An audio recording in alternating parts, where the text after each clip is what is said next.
It's that time once again. Jerry is at the movies. So what are you watching?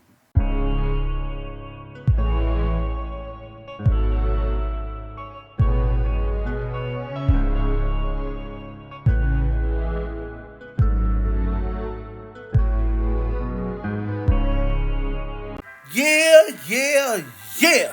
It's that time once again. Jerry is at the movies. Comment, like, subscribe. Make sure you're hitting that bell so you know when all my stuff is dropping. Make sure you catch me on YouTube or you catch me on the TikTok. Either one, I'm there for all the smoke. So, I have been looking forward to making this video. This movie, whoa. Like I said, I watch everything. Not only because of my job, because, I'm a film nut. I'm just into film. You know what I mean? And movies is what I love to do and go see. This movie, wow. So what had happened was, I was watching this film, and a lot of times I watch movies, I gotta work before, or I'm watching it after work. Either way. Usually if I watch it after work, I'm able to finish the whole film, unless I fall asleep. If the movie's trash, I'll probably just fall asleep. You know what I mean? Now, if the movie got me intrigued, I'm wide awake. So I watched a little bit of this film. I had to clock in at 5 o'clock. So I'm looking at the time, I'm like, oh man, I'm gonna miss like the latter half of this. So I go upstairs, I clock in, I go to work. I said, you know what? I'm gonna watch it again after work the following day so I can watch the rest. Because when I watched it in the first time, it was just it's a weird film, y'all. The dialogue, it starts off, they live in New Mexico. Major cast in this.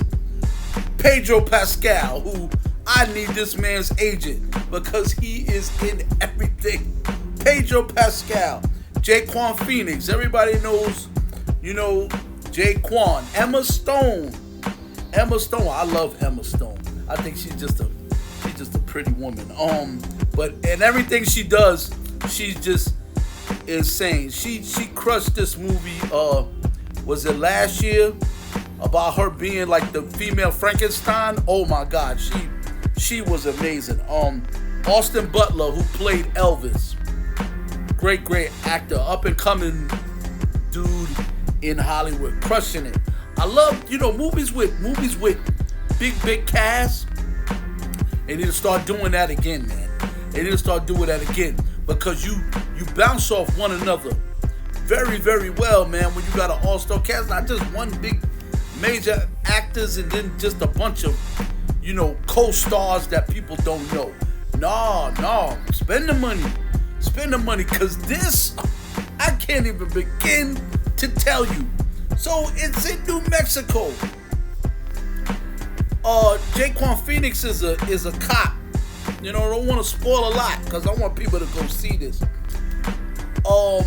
He's a cop, and and Emma's playing his wife. Pedro is the mayor of that little town that they're in. This is during COVID. You know what I mean? It starts off, it's in the middle of COVID. This is 2020. The mandate has happened. Jaquan's the cop. He won't wear his mask, and everybody's losing their mind because they're thinking that he's spreading everything. It just, it was just weird with a small town goes through in the midst of what's going on the outside of the world.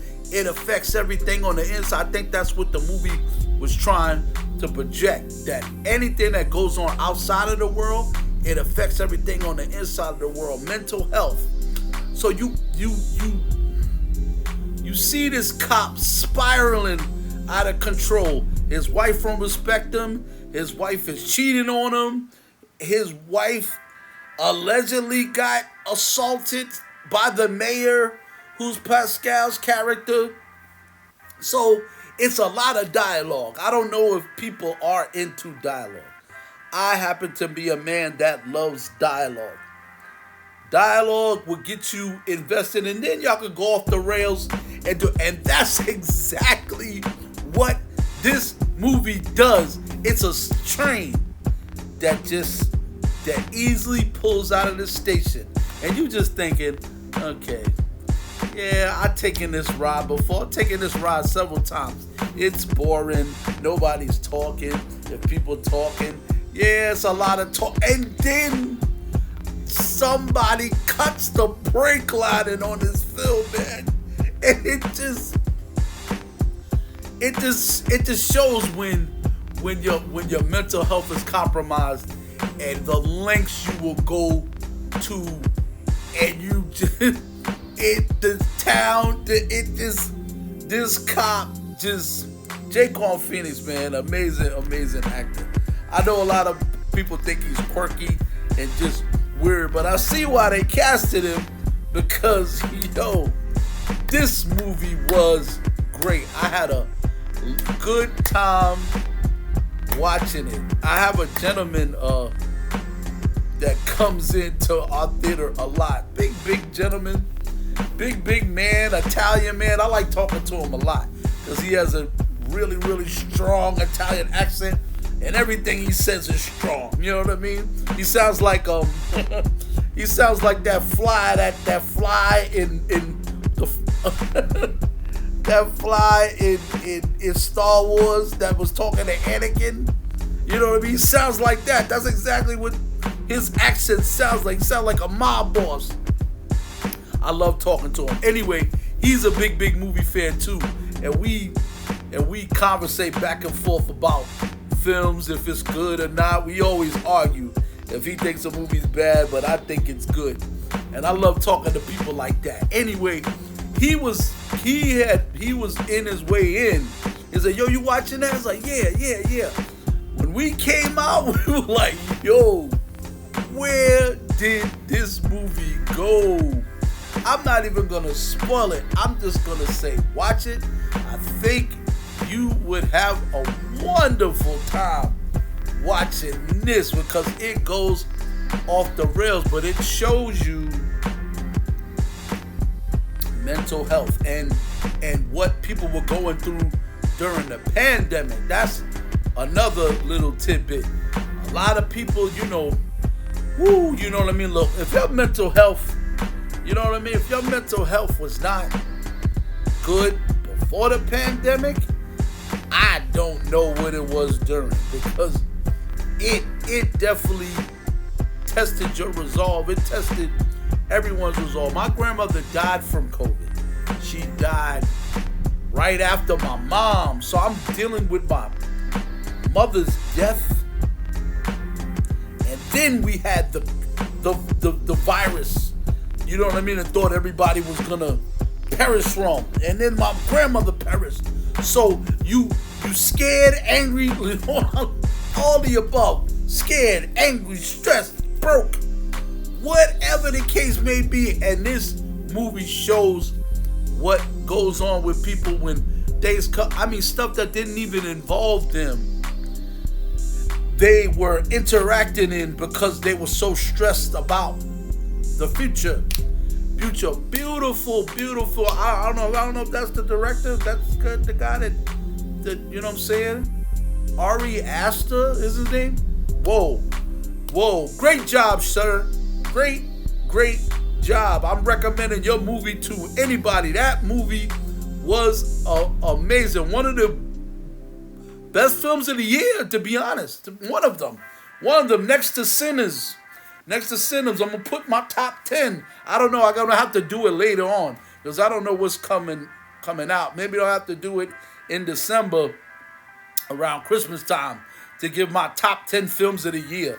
You know what I mean? Because, like I said, and just a little tidbit before I go, the movies under the radar are the best films. Remember I said that. Take some advice from somebody that watches movies a lot. The movies with the less trailers, because this had one trailer. What the heck is that? Eddington, nobody would even bother watching it. But there was a pretty decent crowd in there. You know what I mean? It was a pretty decent crowd in there.